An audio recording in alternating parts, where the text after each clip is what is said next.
ғалымжан аға, мынау кім-кімде де талант болса сол қоғамға жауапты деген сөз бар.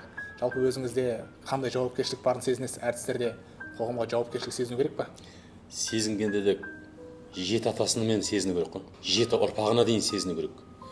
Енді мысалы мынандай нәрсе бар да, қазір көпшілік адамдар әртістерге, жұлдыздарға тәнті, солар қалай киінсе солай киінгісі келеді, солар қалай сөйлесе солай сөйлегісі келеді, солар қалай жүрсе, қай жерде жүрсе сол жерге барып демалып қыдырғысы келеді.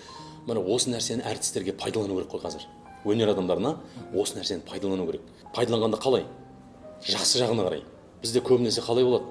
Тәкаппарлық, менсінбеушілік, астамшылық, ысырапшылдық көп. Менің әріптестерім, енді менің әріптестерім болады, сахнада бірге жүрген екен, эфирде, жалпы осы өнер деген кеменің бір жаңағы жолаушысы ретінде сол бір өнер кемесінде жүрген екен, олардың бәрі менің әріптесім. Бүгін біреуінің абыройы үлкен шығар, біреуінікі менімен қатар, біреуінікі төмен шығар. Өнердегі абырой, өмірдегі емес. Сол адамдарды қазір өзіне тамындырып жатқан, өзіне тәнті қылып жатқан халықты жақсы жолға сүйрей білсе ол жақсы да. Мысалы, бір әртіс бір жерде ішіп жаңағыдай түсіп қалады, біреу шегіп түсіп қалады, біреу төбелесіп түсіп қалады. Әркім әр жерде әртүрлі болып түсіп қалады. Мысалы, неге эфирге ол тарап кетеді. Сосын сахна мәдениеті, эфир мәдениеті, осының бәрін жоғалтып алып жатады да, ғана өзіне тәнті болған халық соның артынан, еліміз әсіресе жастар сол құсап сөйлей бастайды. Қалай болса солай жүре бастайды, қалай болса солай ішіп жей бастайды. Міне осы нәрсені қорқуымыз керек. Мен мысалы көшеде жүргенде, қайда жүрсем де, базарлар, вокзал, аэропорт болсын, мен тұмшаланып өзіме адамның көңілін қатты аудармауға тырысамын. Мысалы суретке түсіп жаңағыдай, соның өзінде мен осы адамды өзіме тәнті қылып қоймадым деп қорқып тұрамын. Неге? Біз негізі адам бұл өмірге келгенде Аллаға табынуға және пайғамбарымызға тәнті болу үшін келдік та. Не деген жол, не деген тазалық, не деген мынау имандылық, мынау Алланың ақ жолы, не деген таза деп соған келдік негізі. Ал бірақ осы нәрсені мен Алланың жолынан көп адамды тосып қойған жоқпын деп қорқам кейде. Осы жауапкершілік болу керек бәрімізде. Көрдіңіз ба? Не істейді бізде?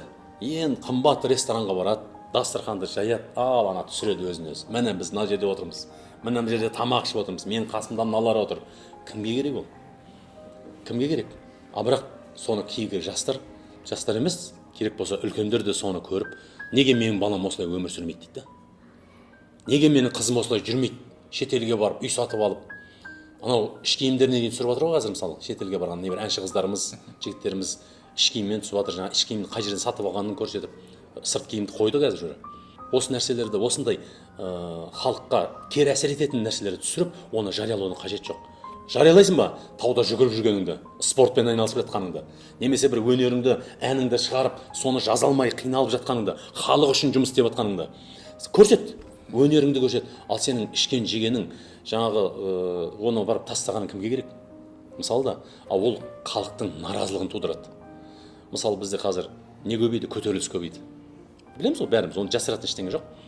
Жаңағы елбасыға қарсы, президентке қарсы, жалпы қоғамға қарсы, саясатқа қарсы көтерілістер көбейді. Осының барлығы іштегі қыжыл, мынау іштегі ашу, ыза, кек. Неге менің балам мынау әртіс ұқсап жүрмейді? Неге менің қызым өстіп құлпырып жүрмейді? Дейді да ғана ол келеді басшыны жамандай береді, біреу жамандаса қосылып отырады. Міне сондай нәрсе болып жатыр қазір. Мысалы бұның барлығына кім кінәлі? Әркім өзі кінәлі. Қанағаты жоқ халықтың басшысы тойымсыз болады дейді. Мысалы да қанағат болу керек бізде. Бізде қанағат. Мысалы мен осы өміріме қанағатпын, ризамын. Мысалы менде Брэд Питт сияқты, Джеки Чан сияқты өмір сүргім келеді мысалы. Мысалы да әлемде бүкіл яхталарды сатып алып, үлкен участоктер сатып алып, мысалы да жер жаңа телімдерін сатып алып, неғадай үлкен үйлер салып, айналамда жаңағы жас қыздар мысалы да қызмет жасап, мен де солай өмір сүргім келеді. Не деген $1,000,000 жаңағы қымбат машиналар мінгім келеді. Соны жасап жатқан адамдарға мен жаман ойлы болсам, мысалы да, неге мен өсіп жүрмеймін? Мен ол кезде қанағатсызбын. Мен Құдайдың бергеніне шүкір емес күпір етушілермін. Сол себептен әркім өзінің барына қанағат етсін. Мысалы айтады ғой, жаяу жүрген адам мынау коляскаға таңылып қалған мүгедек адамға қарап шүкір етсін дейді. Мүгедек адам төсекке таңылып жатқан адамға шүкір етсін дейді. Ал төсекте жатқан адам қабірдегі адамды ойлап шүкір етсін дейді. Өйткені оның қабірде жағдай қандай? Бір Алла біледі. сондықтан да шүкір етушілерден болсақ, алла бізге арттырып бере береді. Сондықтан өзімізде, бәрі өзімізде.